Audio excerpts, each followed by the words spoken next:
우리 기도하고 오늘 말씀을 함께 듣도록 하겠습니다. 하나님 아버지, 바울은 오늘 너무 무거운 마음으로 갈라디아서를 쓰고 있습니다. 그 바울의 그 마음의 그 무게, 그 부담, 그 심한 그 슬픔, 우리가 왜 바울이 그런 심정인지를 알게 하여 주옵소서.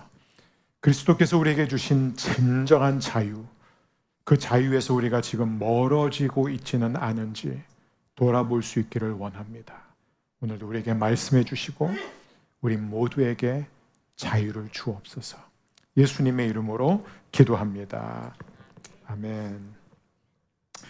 여러분, 1995년에 개봉됐던 영화 쇼생크 탈출 보신 적 있나요? 안 보셨으면 강추합니다. 저는 그 영화를 3번 봤습니다. 4번 본 것 같기도 해요. 그 정도로 이 영화의 이 내용은 뭐냐면, 잘 나가던 은행가가 있었습니다. 앤디라는 사람이에요. 그런데 이 사람이 어느 날 아내와 그 불륜남을 살해했다는 누명을, 그러지 않아도 너무 고통스러운데 누명까지 쓰게 되면서 악명 높은 쇼생크라는 이 감옥에 이제 던져지게 되죠. 빠져나올 방법이 없습니다. 그래서 그 암흑의 세계에서, 그 속박으로부터 벗어나기 위해서 정말 말 그대로 몇 년이 아니라 수십 년 동안 그를 준비를 합니다. 그 벽을, 콘크리트 벽을 그렇게 파면서 준비를 한 끝에 500m라는 긴 이 하수관을 기어 나와가지고 딱 나왔을 때 그 장면, 이 장면을 보면서 막 같이 막 숨을 쉬는, 그 드디어 빛을 보는 그 장면 앞에 제가 얼마나 감동을 받는지 모릅니다. 우리가 이 영화를 좋아하는 이유가 바로 거기에 있습니다. 와, 정말 자유를 위해서 치밀하게 준비하고 피눈물 나는 노력한 끝에 엄청난 위험을 무릅쓰고 자유를 되찾았어요. 여러분, 이렇게 한번 상상해 보세요. 이 앤디가 갑자기 자발적으로 이 감옥에 다시 들어간다고 한번 생각해 보세요. 그 하수관을, 그 500m 가까운 하수관을 다시 기어가지고 거기서 그 벽을, 콘크리트를 그냥 몇 년 동안 계속 파고 뚫다가 결국 이게 뚫려가지고 다시 들어가서 철창을 닫는다고 생각해 보세요. 그러면 우리는 다 그럴 거예요. 왜? 앤디야, 앤디 아저씨, 당신은 왜 자유를 버리고 감옥으로 들어갑니까? 도대체 무슨 이유입니까? 그게 오늘 바울이 던지는 질문이에요. 왜? 그게 오늘의 주제입니다. 거꾸로 가는 신앙, 거꾸로 가는 그리스도인, 거꾸로 가는 교회, 거꾸로 가는 나라와 민족. 우리는 하나님이 주신 자유를 떠나서 자꾸 속박의 자리로 가고 있지 않은지 우리 자신을 한번 돌아보는 자리가 되었으면 좋겠습니다. 지금 갈라디아 교회가 바로 그 상황에 있었습니다. 이들은 예수님을 믿고 그 믿음을 통해서 자유를 누리게 되었습니다. 예수님 때문에 하나님의 자녀가 되었고 모든 죄의 속박으로부터 벗어났습니다. 모든 형벌과 정죄로부터 벗어나게 되었어요. 그 자유를 누리게 되었는데 그들은 자유를 버리고 다시 속박으로 돌아가고 있었던 거예요. 어떤 속박이요? 율법이라는 속박이었습니다. 이건 단순한 선택의 문제가 아니라 그들의 영혼을 망가뜨리는 너무나 중요한 그런 문제였던 것이죠. 어제는 3.1절이었습니다. 1919년 3월 1일, 106년 전에 우리 선조들은 목숨을 걸고 길거리에 나와 외쳤습니다. 대한 독립 만세. 여러분, 이거는 구호가 아니었죠. 이건 단순한 구호가 아니었습니다. 이것은 너무나 처절한 억압과 속박으로부터 벗어나기를 원했던 자유를 향한 갈망이었습니다. 그래서 많은 크리스찬들이 함께 참여했습니다. 하나님이 주신 그 자유의 참된 가치를 알았기 때문에 그들은 이 민족이 이 속박과 비참한 억압으로부터 벗어나기를 갈망했고 정의와 진리를 붙잡는 강한 신념이 있었습니다. 그리고 그런 그들의 헌신과 신념 때문에 우리는 오늘 다 자유를 누리고 있습니다. 하지만 오늘 우리나라의 현실을 보게 되면, 사회를 보게 되면 과연 우리는 그 자유를 제대로 누리고 있는가? 우리는 그 자유를 어느 순간 빼앗기지 않았는가? 그 자유를 오히려 속박의 도구로 삼고 있지는 않은가? 우리는 오늘 이 갈라디아서 1장의 이 무거운 말씀, 사실 여러분 사람들이 갈라디아서를 싫어하는 이유들을 제가 나열했죠. 너무 바울이 감정적이다, 너무 말을 막 한다, 너무 내용이 어렵다. 오늘 본문이 그게 다 들어가 있어요. 그러니까 어려워요. 바울이 굉장히 감정적이에요. 바울이 아주 부정적인 말들을 많이 하고 있습니다. 근데 우리 이 바울의 심정을 좀 이해했으면 좋겠어요. 바울의 목소리를 좀 들으면서 오늘 이 복음의 귀를 기울였으면 좋겠습니다. 여러분, 이 현실, 우리가 처해 있는 이 현실은 오늘 우리가 갖고 있는 신앙에도 똑같은 질문을 던지고 있어요. 예수님께서 십자가를 지심으로 인해서 저와 여러분은 자유를 얻게 되었습니다. 근데 우리가 과연 그 자유를 가지고 하나님을 섬기고 있습니까? 그 자유를 가지고 누리면서 이웃을 섬기고 있습니까? 그 자유를 가지고 누리면서 이 땅에서 하나님의 뜻을 이루고 있습니까? 우리는 혹시 자유에서 속박으로 돌아가고 있지는 않습니까? 오늘 이 말씀을 통해서 우리 자신의 모습을 돌아볼 수 있게 되기를 바랍니다.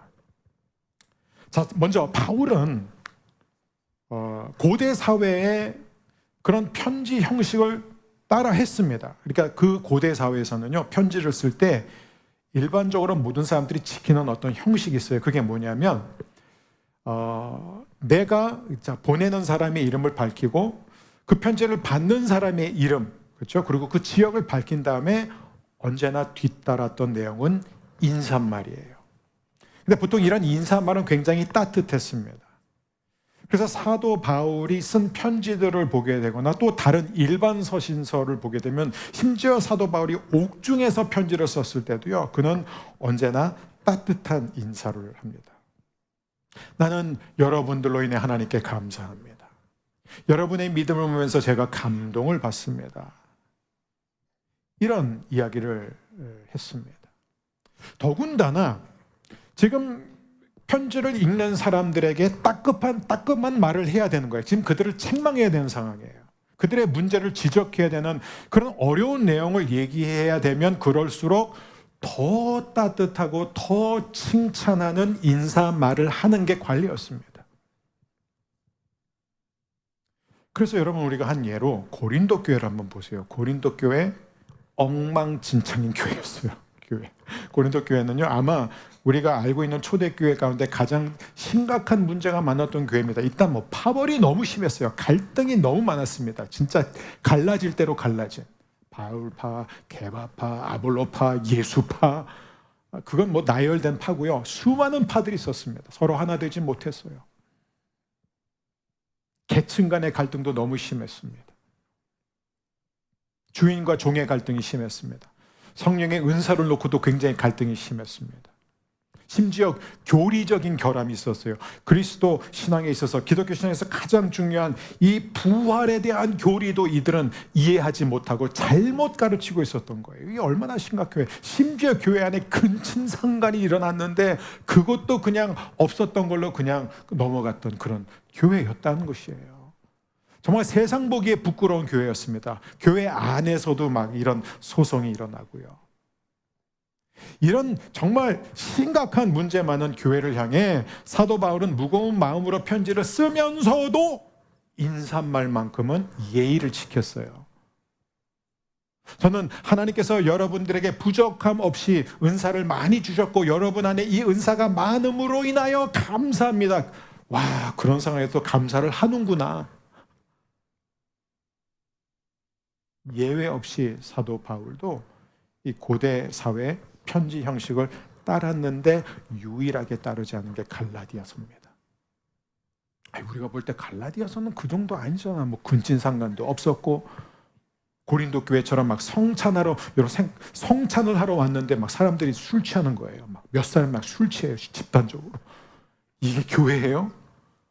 그렇게 심각한 문란했던 이 고린도 교회를 향해서도 사도 바울이 적어도 인사는 하고 격려도 하고 칭찬도 하고 감사도 하는데, 근데 갈라디아 교회는요, 인사도 없고 칭찬도 없고 예의 없이 거두절미하고 바로 본론으로 돌아갑니다. 왜 그랬을까요?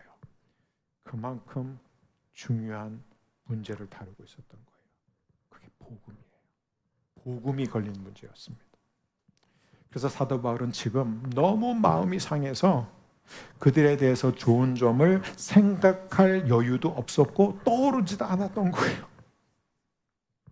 사도 바울은 이 편지를 어떻게 시작합니까?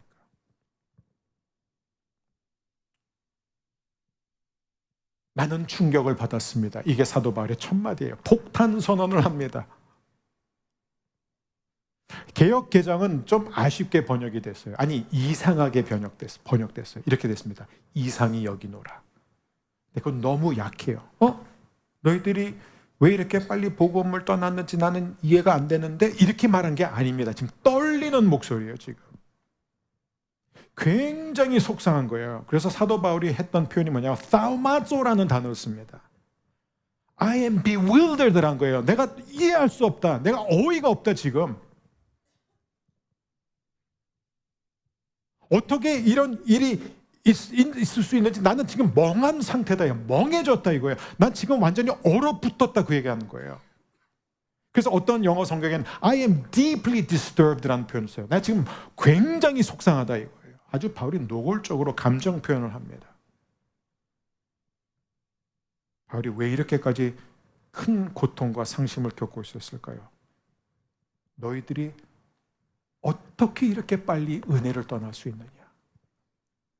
하나님이 예수 그리스도를 통해서 은혜를 너에게 주셨는데, 근데 너희가 어떻게 이렇게 빨리 이 은혜를 버리고 속박으로 갈 수 있느냐? 어떻게 이렇게 빨리 자유를 버리고 노예 상태로 가고 은혜를 버리고 고된 노역으로 갈 수 있고 어떻게 하나님을 버리고 너희들 자신으로 갈 수 있느냐?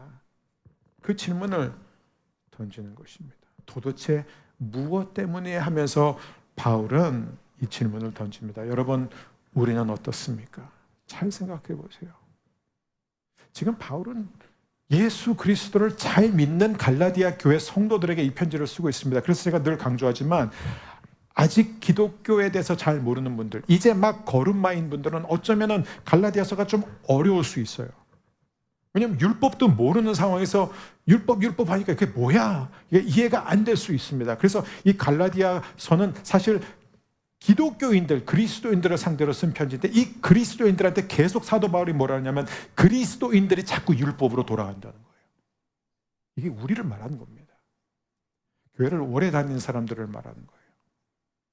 교회 와서는 하나님의 은혜를 믿습니다. 찬양을 하다가 마음에 감동도 받고 눈물 흘리며 기도도 했는데 예배 끝나고 세상에 나가면 다시 세상으로 돌아가는 거예요. 다시 율법으로 돌아갑니다.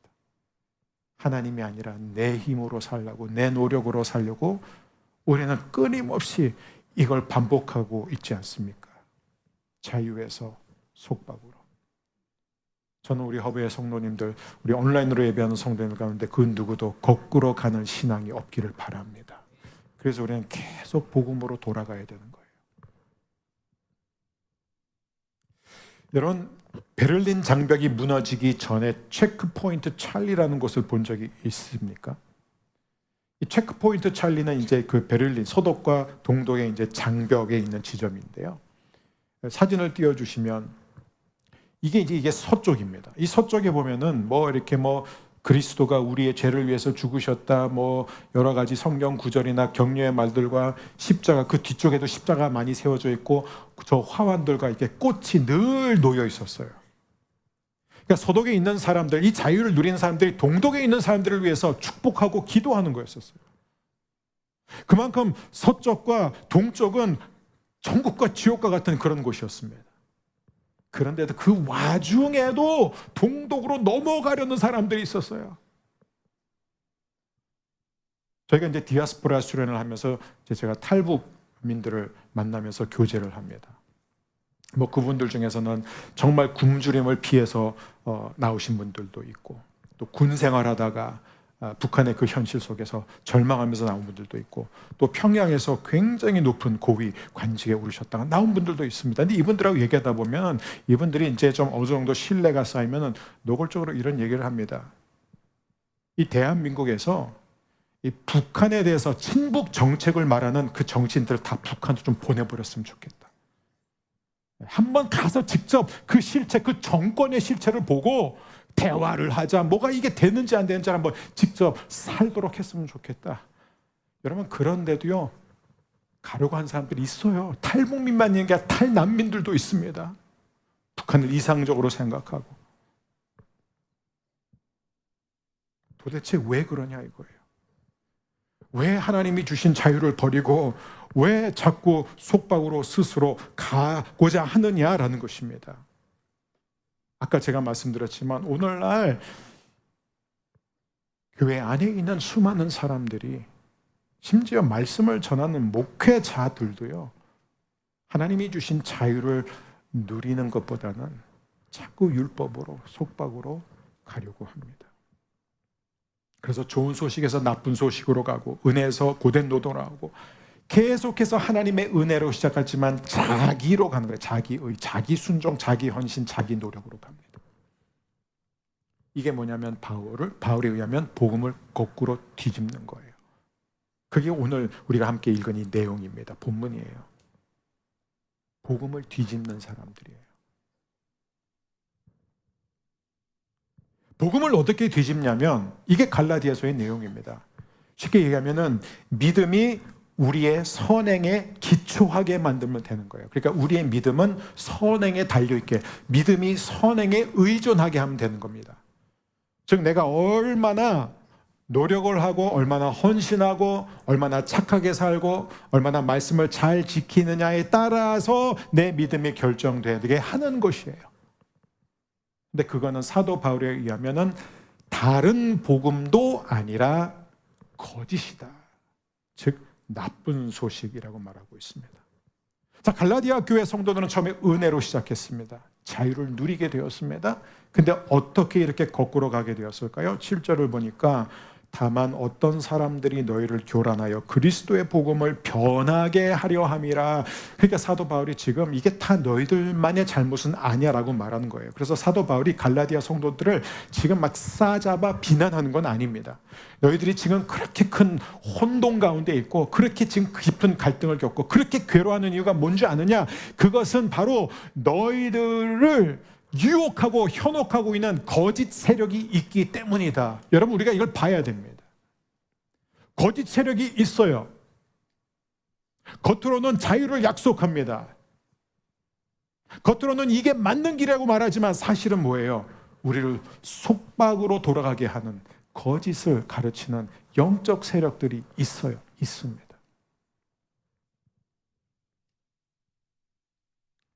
여러분, 누구나 그렇게 될 수 있어요. 누구나 그렇게 될 수 있다는 게 갈라디아서의 메시지예요. 왜냐하면 갈라디아의 성도들이 다 그랬기 때문이에요. 우리는 얼마든지 우리 행위가 믿음 위에 세워져야 되는데도 불구하고 믿음을 행위 위에 세우려고 하는 게 너무 많습니다. 왜 우리가 자꾸 그렇게 될까요? 왜냐하면 우리는 그리스도께서 이미 우리를 위해서 모든 것을 다 이루셨다는 그 말씀을 사실 믿지 않습니다. 믿는다고 말하고 믿으려고 노력을 하기도 하지만 우리는 저절로 계속해서 육체의 본능을 따라간다는 거예요. 좋은 소식은 뭐예요? 복음이란 무엇이냐면은 우리의 모든 선행이, 우리의 모든 순종과 헌신이 믿음 위에 세워진다는 것입니다. 그래서 하나님은 우리를 볼 때 너가 얼마나 선행을 많이 했고 내가 얼마나 선한 삶을 살았고 내가 얼마나 내 말씀을 많이 지켰느냐라는 기준을 보고 우리를 받아주시는 게 아니라 무엇을 보신다고요? 믿음 하나만 보시는 거예요. 우리가 그걸 늘 기억해요. 믿음이요. 누구요? 예수 그리스도를 믿는 믿음입니다. 그래서 그 예수님을 믿는 그 믿음 위에 세워진 순종, 세워진 행위, 세워진 우리의 모든 선행만이 하나님이 받아주시는 것입니다. 여러분, 만일 우리의 믿음이 우리의 행위와 선행에 의존하게 된다면 어떤 일이 일어날까요? 그러면 내가 이제 열심히 노력하고 남들보다 더 뭔가 겉으로 드러나는 선행도 많이 하고 겉으로 볼 때는 하나님의 말씀을 바리새인들처럼 더 잘 지켰어요. 율법을 다 잘 지키면은 어떤 결과가 일어나는 줄 아세요? 항상 결과는 뭐냐면 내가 충분히 선행을 했는가라는 질문을 우리는 계속 던지게 되는 거예요. 내가 이 정도 했으면 되는가? 내가 하나님을 만족시킬 만큼 노력했고 헌신했는가? 그 질문을 던지는 순간부터 우리는 어떤 경우에도 확신이 생기지 않고 믿음도 생기지 않는다는 것이에요.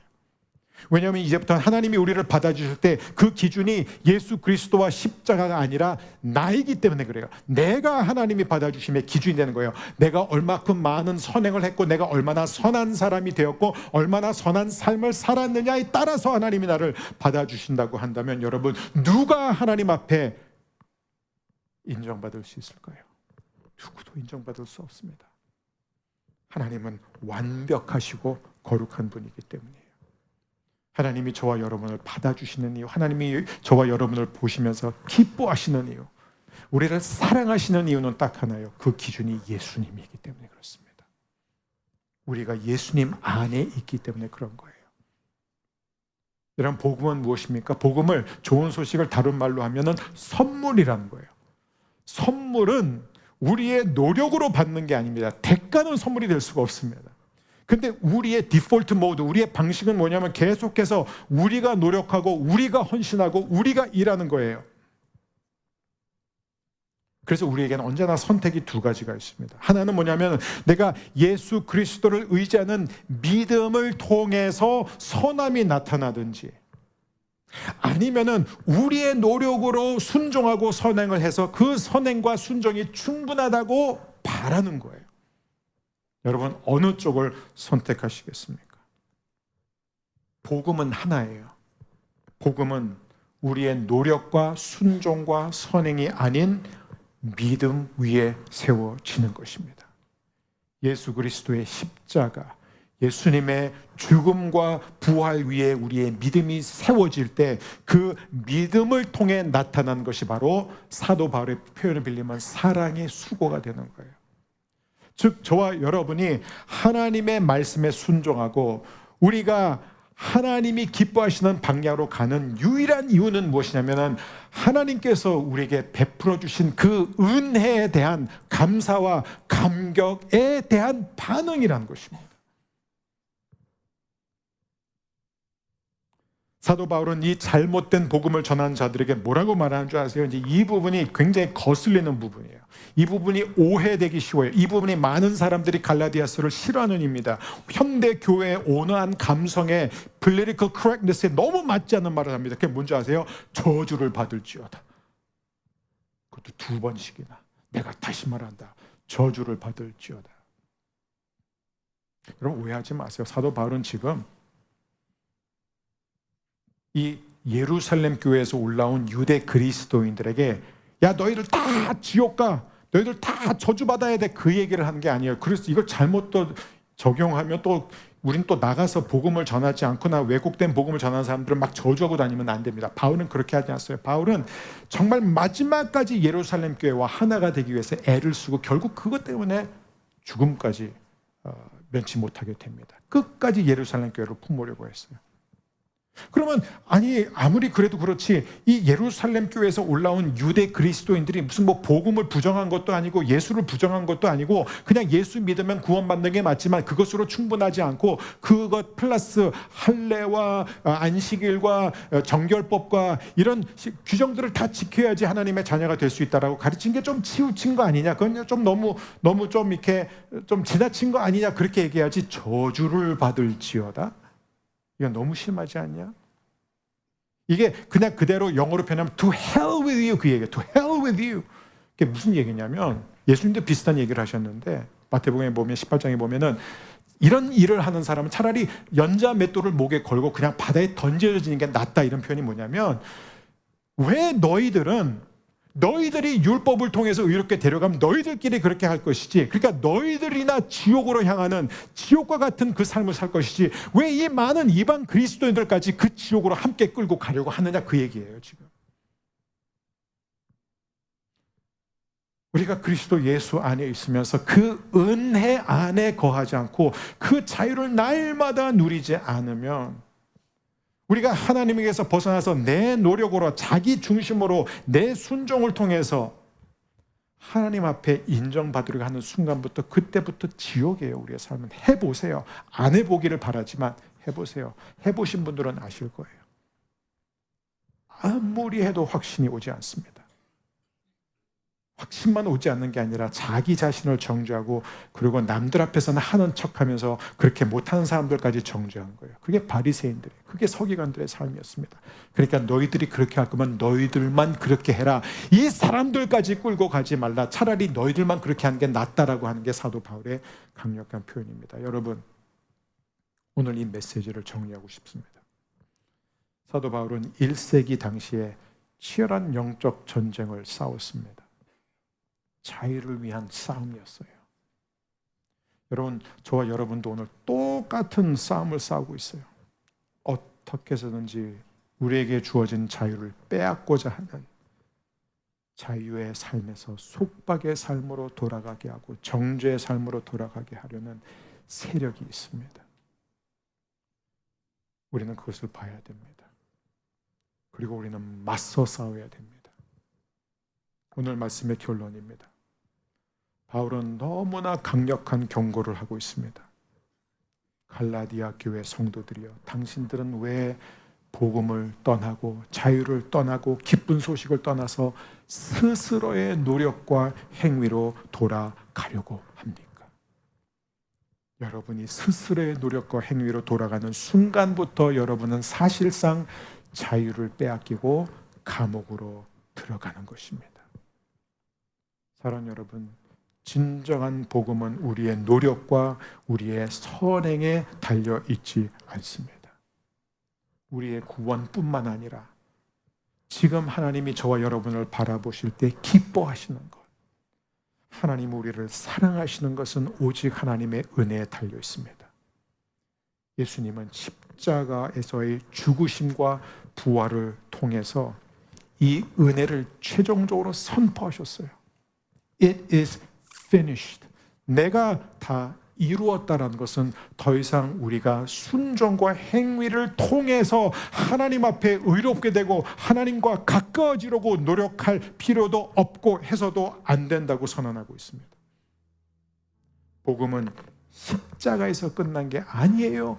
부활의 능력을 통해서 우리는 얼마든지 죄와 사망의 권세를 깨뜨리고 이기고 속박에서 벗어날 수 있습니다. 그럴 때만이 우리는 진정한 자유, 하나님이 우리에게 주시는 세상에 빼앗을 수 없는 평안과 기쁨을 누리게 될 줄 믿습니다. 다시 강조할게요. 여러분, 우리가 순종을 할 때, 우리가 하나님의 말씀을 읽고 그 말씀대로 살려고 하는 이유는 딱 하나예요. 그것은 바로 하나님이 이미 우리에게 주신 구원의 은혜에 대한 감사와 사랑의 반응이어야 됩니다. 그거 없으면 하지 마세요. 왜냐하면 그렇게 그거 없이 하다 보면 우리도 모르게 속박으로 들어가게 됩니다. 교회도 부담스럽고 신앙생활도 무거운 짐이고, 저는 우리 허브의 성도들 가운데 그 누구도 하나님이 주신 자유 빼앗기고 속박으로 가지 않게 되기를 주의 이름으로 축복합니다. 오늘 이 아침 저와 여러분이 다시 복음으로 돌아가길 바랍니다. 모든 정죄로부터 우리를 건져주신, 모든 심판으로부터 우리를 영원히 건져주신 그 하나님의 놀라운 사랑이 우리 안에 차고도 넘칠 때 우리는 그 은혜 안에서 다시 자유와 기쁨을 누리게 될 줄 믿습니다. 우리 시간에 함께 자리에 일어나셔서 허리가 불편한 분들은 얼마든지 앉아서 하셔도 괜찮습니다. 오늘은 우리가 찬양을 한번 부르고 특별히 오늘 우리가 나라와 민족을 위해서 기도했으면 좋겠습니다. 그래서 제가 우리 먼저 우리는 주의 백성이오니 먼저 우리 찬양으로 하나님 앞에 나아가겠습니다.